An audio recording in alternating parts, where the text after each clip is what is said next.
Anakin Skywalker didn't become Darth Vader when he joined the dark side. He became Darth Vader when Padme died. That was the moment everything broke. The love, the hope, the humanity. All gone in a single heartbeat. The man inside the armor didn't vanish instantly. He burned away slowly until there was nothing left but the echo of a scream. It's easy to blame the Emperor, or the Jedi, or destiny itself. But the truth is, Padme was the last thread holding Anakin together. He didn't betray her for power, he betrayed the galaxy to protect her. And when she died, so did the reason he ever wanted power in the first place. That's what makes his story so devastating. That suit wasn't armor, it was a coffin. Every breath Vader took was a reminder that he was alive when the only person who mattered wasn't. The galaxy saw a villain, but beneath that mask was a man who'd already buried himself. What's chilling is that Padme didn't die in some grand battle. She died believing there was still good in him. And she was right. That belief outlived her body. It hid inside him for decades, buried beneath hatred, waiting to be found again. You can see it when Luke finally reaches him. That flicker of humanity, that hesitation in his voice. That's not the dark side slipping.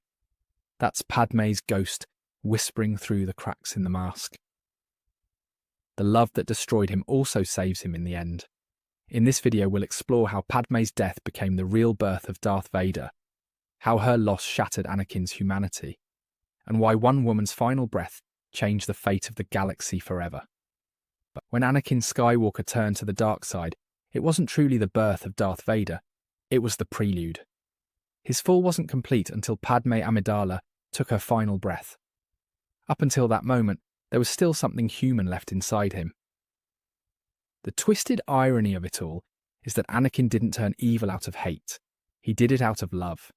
Everything he did, the betrayals, the lies, the murders, were all for her.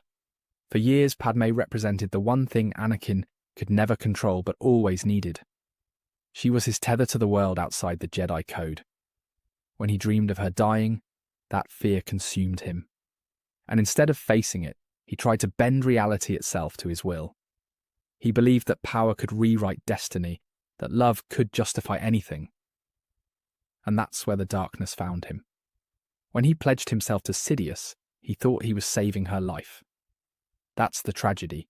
He didn't think he was becoming a villain. He thought he was making a sacrifice. But love turned into obsession, and obsession turned into control. The more he tried to protect her, the more he became the thing that would destroy her.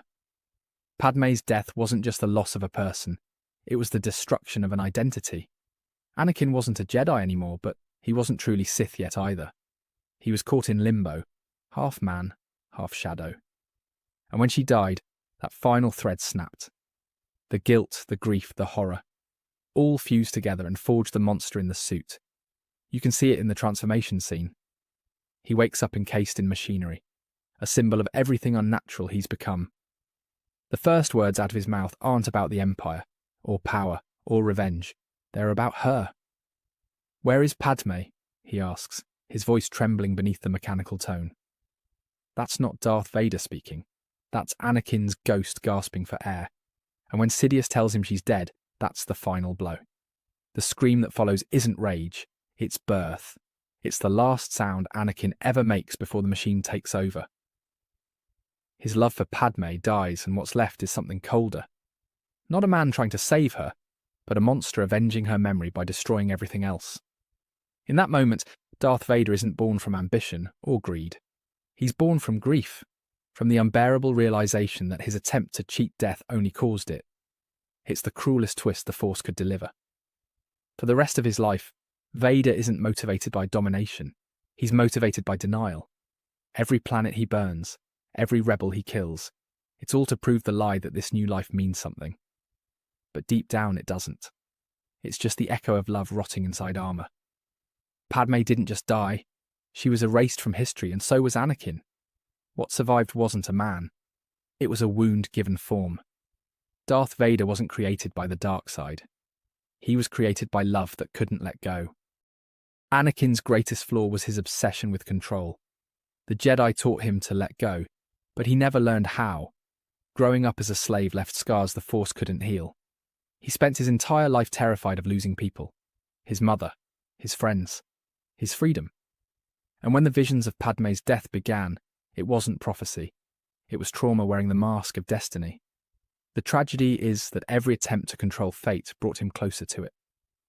Every deal with Sidious, every betrayal of trust, it was all fueled by the same insecurity, the need to be powerful enough to stop loss. And that's the irony of the dark side. It promises control but delivers chaos. Even before she died, Anakin was already destroying the very thing he loved. He stopped seeing Padme as a partner and started seeing her as a problem to solve. She stopped being a person and became an outcome. That's why their final confrontation on Mustafar hurts so much. She's begging him to remember who he is, and he's too far gone to listen. He thinks he's saving her, but he's already lost her. Padme's death didn't happen on Polis Massa. It happened the moment Anakin wrapped his hand around her throat.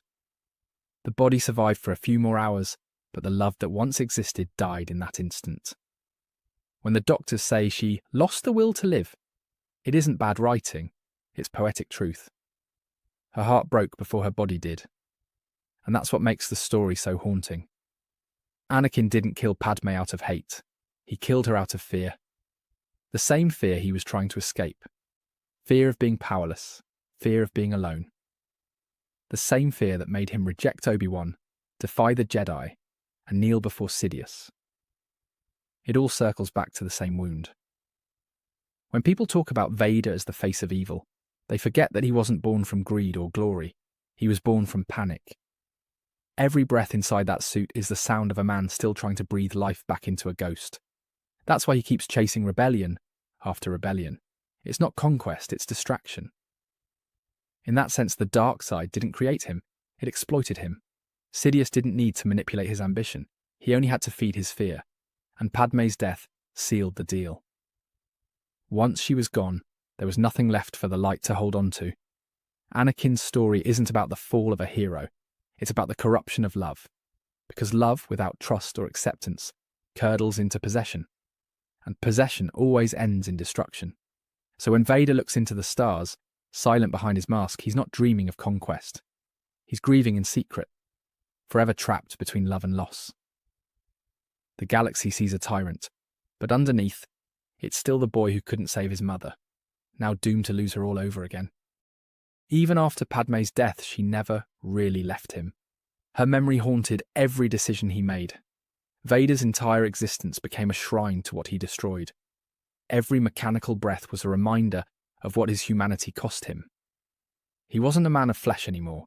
He was a monument to regret. When he hunted Jedi across the stars, it wasn't rage that drove him. It was grief wearing armor. He killed every echo of his old life so he wouldn't have to hear it calling back.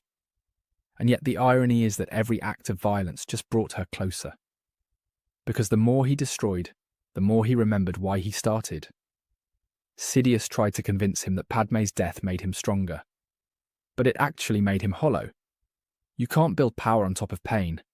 It collapses under its own weight. That's why Vader's strength is terrifying but tragic. It's fueled by loss he'll never heal from. And deep down, he knows it. That's why he hesitates when he faces Luke. That's why his tone softens when he says, "It is too late for me, son." That's not the voice of a conqueror.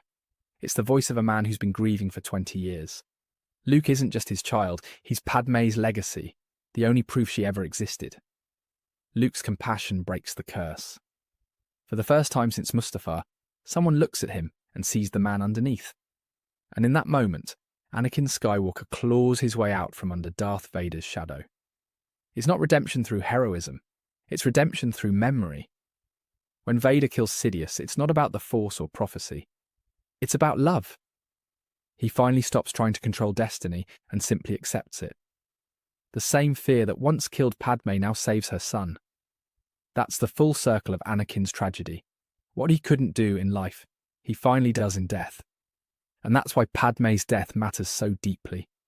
It wasn't the end of their story, it was the transformation of it. Her loss created the monster, but her memory destroyed it. The light that died with her was the same light reborn in Luke. For all the talk about chosen ones and balance, it really came down to love. Not the kind that saves easily, but the kind that suffers, decays, and still finds a way to reach through darkness. Padme's love was the first spark of Anakin's downfall and the last spark of his salvation. Her death didn't just birth Darth Vader, it planted the seed for his return. Because even in the deepest shadow, the memory of love never fully fades. It waits silent until the light finds it again. Vow. Thank you for watching. Be sure to like, subscribe, and hit that share button. My main channel is Critical Analysis Hub, where I post Star Wars content about the movies. My secondary channel is Critical Analysis Hub Plus, where I focus on the shows of Star Wars. And my third channel is Critical Analysis Hub XP, where I post comic books. Be sure to take a moment and check them out. Thanks, and may the Force be with you.